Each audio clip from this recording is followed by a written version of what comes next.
Assalamualaikum warahmatullahi wabarakatuh. Di sini kelompok kami akan mempresentasikan materi Managing Retailing, Wholesaling, and Logistics. Perkenalkan, nama saya Sadina Putri Musafirah dan juga rekan saya. Saya Rifika Putri Artia, NRP 088. Perkenalkan nama saya Andika Nugraha, NRP 066.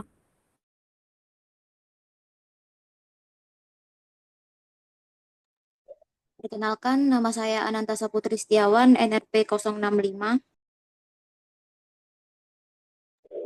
Perkenalkan, nama saya Anissa Putra Madani, NRP 067. Baik, untuk slide selanjutnya akan dijelaskan oleh Rifika. Silahkan. Baik, izin menjelaskan. Jadi di sini managing retailing itu apa? Jadi managing retail itu di mana proses menjalankan yang memelihara dan mengembangkan bisnis retail itu sendiri. Dan pengembangannya itu secara efektif begitu. Fokus utamanya sendiri itu berada di pengalaman pelanggan, pengelolaan inventory, karyawan, dan pencapaian target penjualan. Begitu, bisa di next. Lalu yang kedua ada fungsi dan aspek penting dalam retail management, yang mana ada beberapa poin di sini. Ada poin pertama itu inventory control, yang mana menjaga untuk produk itu agar sesuai dengan kebutuhan, agar tidak overstock atau stock out, dan mengelola biaya penyimpanan dan pengadaan. Lalu poin kedua, sales tracking dan reporting, di mana poin ini ditujukan untuk melacak data penjualan, untuk analisis tren dan pengambilan keputusan. Lalu poin ketiga, ada employee management, yang mana di sini ditujukan untuk rekrutmen, pelatihan, penjadwalan, menjaga motivasi karyawan agar pelayanannya tetap maksimal gitu.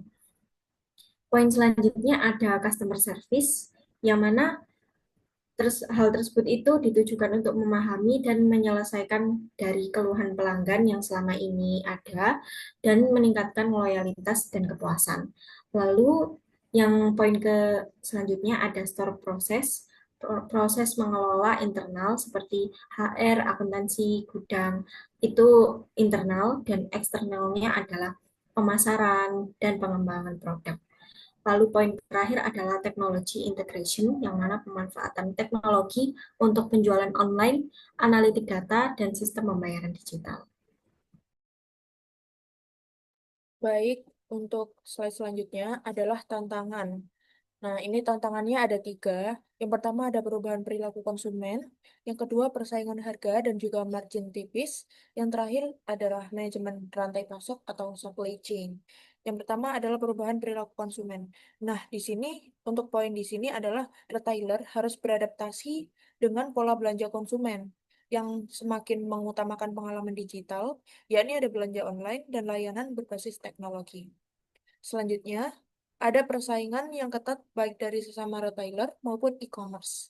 Hal ini menyebabkan tekanan harga dan juga keuntungan. Dan yang terakhir adalah supply chain, di mana retailer di sini menghadapi tantangan dalam memastikan stok barang yang harus tepat waktu, terutama dalam menghadapi gangguan logistik global. Nah, untuk selanjutnya adalah pengertian dari managing wholesaling. Untuk managing wholesaling ini sendiri adalah proses yang merencanakan, mengatur, dan juga mengendalikan kegiatan yang terkait dengan penjualan barang dan juga jasa kepada pihak yang membeli untuk dijual kembali maupun keperluan bisnis pribadi mereka. Nah, managing wholesaling ini sendiri mencakup pengelolaan hubungan dengan pengecer, lembaga, dan juga grosir lainnya, agar distribusi di sini berjalan lancar dan juga jangkauan pasarnya dapat tercapai dengan sempurna. Selanjutnya akan dijelaskan oleh rekan saya. Oke, baik. Izin menjelaskan tentang fungsi utama wholesaler. Jadi yang pertama itu ada untuk pembelian dalam jumlah besar, memberikan kemudahan pembayaran kepada pengecer seperti sistem kredit. Yang kedua ada pengelompokan produk, yaitu seperti mengelompokkan dan mengemas ulang barang agar kebutuhan sesuai. Yang ketiga ada informasi pasar, seperti memberikan informasi kepada produsen tentang tren pasar dan permintaan konsumen. Next.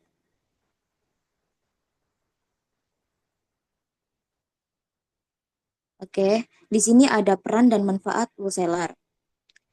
Di sini wholesaler tuh berperan sebagai penghubung antara produsen dan pengecer. Mereka membantu untuk mempercepat penyaluran produk ke pasar. Lalu ada mengajak kestabilan harga dengan mengatur stok, serta memungkinkan produsen fokus pada produksi tanpa repot memikirkan distribusi. Lalu untuk manfaat wholesaler sendiri, yaitu bagi produsen, barang cepat terjual, biaya distribusi lebih efisien. Lalu bagi pengecer, dapat stok dengan mudah dan tidak perlu beli dalam jumlah besar. Yang terakhir yaitu manfaat bagi konsumen, yaitu produk lebih mudah ditemukan di toko sekitar dan harga lebih stabil. Baik, yang selanjutnya akan dijelaskan oleh teman saya.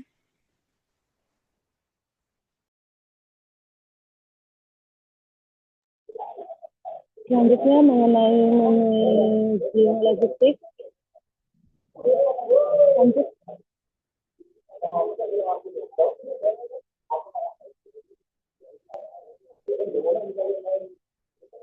Jenis-jenis logistik dalam supply chain. Sebelum ke jenis-jenisnya, di sini ada definisi singkat mengenai supply chain, yaitu sistem yang menghubungkan semua pihak yang terlibat dalam proses pemenuhan produk atau jasa kepada konsumen akhir. Jenis-jenisnya sendiri yaitu ada 6. Yang pertama adalah inbound logistik, di mana itu fokus dalam aliran bahan baku dari pemasok ke pabrik atau perusahaan. Aktivitas pengadaan, transportasi, penerimaan barang, penyimpanan bahan baku. Contohnya pembelian dan pengiriman baja ke pabrik mobil. Yang kedua ada outbound logistik, mana fokusnya itu aliran produk jadi dari pabrik ke konsumen atau distributor. Aktivitasnya pengemasan, distribusi, pengiriman ke pelanggan. Contohnya pengiriman sepatu Adidas dari gudang ke toko retail. Yang ketiga ada routing logistik, mana fokusnya itu aliran barang dari konsumen kembali ke produsen. Aktivitasnya pengembalian barang rusak, daur ulang, disposal, refurbishing. Dengan contoh pengembalian HP rusak seperti hard service. Lanjut. Yang keempat ada third party logistik atau 3PL. Fokusnya penyerahan sebagian atau seluruh aktivitas logistik kepada pihak ketiga atau perusahaan logistik dengan aktivitas penyimpanan, transportasi, dan pengiriman. Contohnya JNE, JNP, atau DHL yang menangani pengiriman untuk e-commerce. Yang kelima ada third party logistik atau 4PL dengan fokus pengelolaan dan pengintegrasian seluruh aktivitas logistik dan supply chain oleh pihak keempat lebih strategis daripada 3PL. Contohnya konsultan supply chain yang mengelola 3PL dan teknologi secara menyeluruh. Dan yang terakhir ada green logistik, di mana fokusnya yaitu aktivitas logistik yang ramah lingkungan dengan aktivitas pengurangan emisi, penggunaan kendaraan hemat energi, daur ulang kemasan. Contohnya penggunaan kendaraan listrik dalam distribusi barang. Selanjutnya akan dijelaskan oleh rekan saya.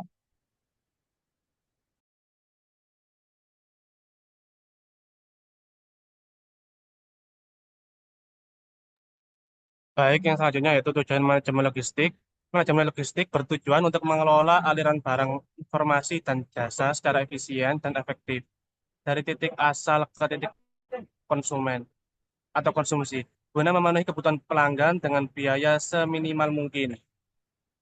Nah, manfaatnya apa sih? Nah, menjamin ketersediaan barang, memastikan bahwa barang tersedia dalam jumlah, waktu, dan lokasi yang tepat, menekankan biaya operasional, mengurangi biaya penyimpanan, pengangkutan, dan distribusi dengan sistem logistik yang efisien, dan yang terakhir meningkatkan efisiensi distribusi, menyederhanakan proses dari pemasok hingga pelanggan akhir, termasuk transportasi, penyimpanan, dan pengemasan.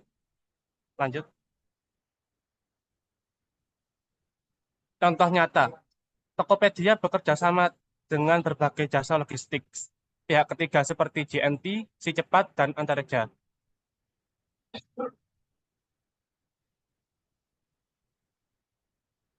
Meningkatkan kepuasan pelanggan, pengiriman tepat waktu dan kondisi barang yang baik akan meningkatkan kepercayaan dan kepuasan pelanggan, mengoptimalkan penggunaan sumber daya, memaksimalkan pemanfaatan armada gudang, tenaga kerja, dan teknologi, agar proses logistik berjalan optimal, mengurangi risiko dan kerugian, meminimalkan risiko seperti kerusakan barang, keterlambatan pengiriman, dan kehilangan barang melalui pengendalian yang ketat.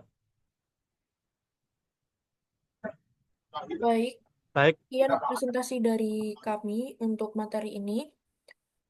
Terima kasih atas perhatiannya dan wassalamualaikum warahmatullahi wabarakatuh. Waalaikumsalam. Waalaikumsalam warahmatullahi wabarakatuh.